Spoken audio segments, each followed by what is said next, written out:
Hi, எப்படி இருக்கீங்க? நான் நல்லா இருக்கேன். இன்னைக்கு வந்து சஷ்டி விரதம். காலையில் வந்து குளிக்கல, விரதம் ஆரம்பிக்கும்போது குளிக்கணும்னு சொல்லுவாங்க.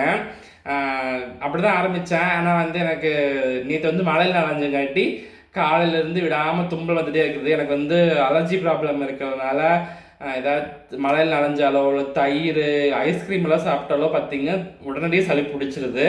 அதனால் சரி ஓகே அப்படின்ட்டு காலையில் குளிக்கல, ஃபேஸ் வாஷ் எல்லாம் பண்ணிவிட்டு விரதத்தை ஆரம்பிச்சிட்டேன்.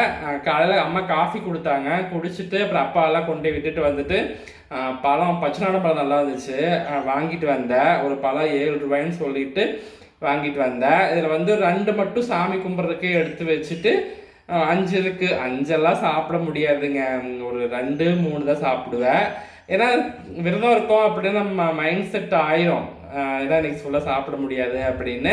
ஆனால் மற்ற நாள்லாம் பார்த்தீங்கன்னா அப்படி பசிக்கும். மத்தியானம் 1 மணி ஆயிடுச்சா பசிக்குது அப்படின்னு கம்மல் இருக்கும்போதெல்லாம் பசிக்கும். ஆனால் விரதம் இருக்கும்போது வந்து எனக்கு சுத்தமாக பசிக்காது.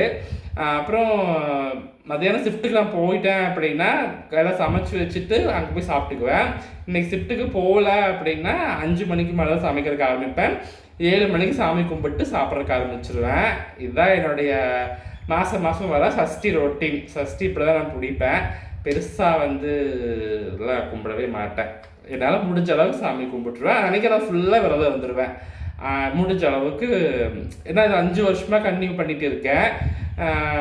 ஒரு வருஷம் தான் பார்த்தீங்கன்னா மத்தியானத்தோட விரதம் முடிச்சுட்டு இருந்தேன். ஆனால் இப்போல்லாம் பார்த்தீங்கன்னா நான் சாயங்காலம் வரைக்கும் தான், நைட்டு தான் சாப்பிட்றதே. 7 8 மணிக்கு மேலே தான் சாப்பிட்றதுக்கே ஆரம்பிப்பேன். சரி ஓகேங்க, அந்த விளக்கு அப்போ பார்ப்போம். பாய்.